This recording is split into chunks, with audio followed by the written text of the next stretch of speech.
Hello guys, আমার daily ব্লগে আপনাদের স্বাগতম। আমার ডিউটি পড়ে গেছিল কালকে বাগডোগরা যাওয়ার। বাগডোগরাতে গিয়ে কি হলো চলুন বিস্তারিত আপনাদের সব কিছু বলছি। কি পাওয়া যায়, কি না যায়, কি আছে ওখানে চলুন। তো এটা আছে পার্কিং। এখানে সমস্ত রকম গাড়ি এখানে মানে রিজার্ভের জন্য সব দাঁড়িয়ে আছে বা কাউকে ছাড়তে এসছে। এখানে ভিতরে ঢুকেই মেন গেটে দেখতে পাওয়া যাবে বাগডোগরা এয়ারপোর্ট। এবার ভিতরের দিকে যাচ্ছি। এই যে ভিতরটা আরও একটু ভালো করে দেখাবো আমি আপনাদের। খুব ভালো করেছে আগের থেকে। এখানে বেশিক্ষণ গাড়ি দাঁড়ালে আবার ফাইন দিয়ে দেয়।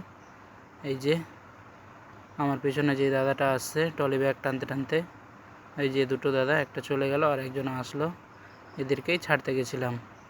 এরা চলে যাবে ব্যাঙ্গালোরও। তারপরে দেখাচ্ছি আপনাদের, এটা ডিপারচার। ওইটা দিয়ে ওরা চলে গেল ভিতরে যাওয়ার পথে ওখানে আমাদের যে বর্ডার সিকিউরিটি ফোর্স, এয়ারফোর্স যে আছে, তারা ওখানে টিকিট বা তার সঙ্গে আধার কার্ড মাস্ট, ওটা চেকিং হওয়ার পর ওদের ভিতরে। আর তো আমরা চলে আসলাম ঘুরে পার্কিং। ওখানে ক্যান্টিন আছে, কিছু খাবার বা কিছু নামার থাকলে ওখান থেকে নিয়ে নিতে হবে। আর এখানে যেগুলো গাড়ি দাঁড়িয়ে আছে এগুলো সব রিজার্ভে যাওয়ার জন্য।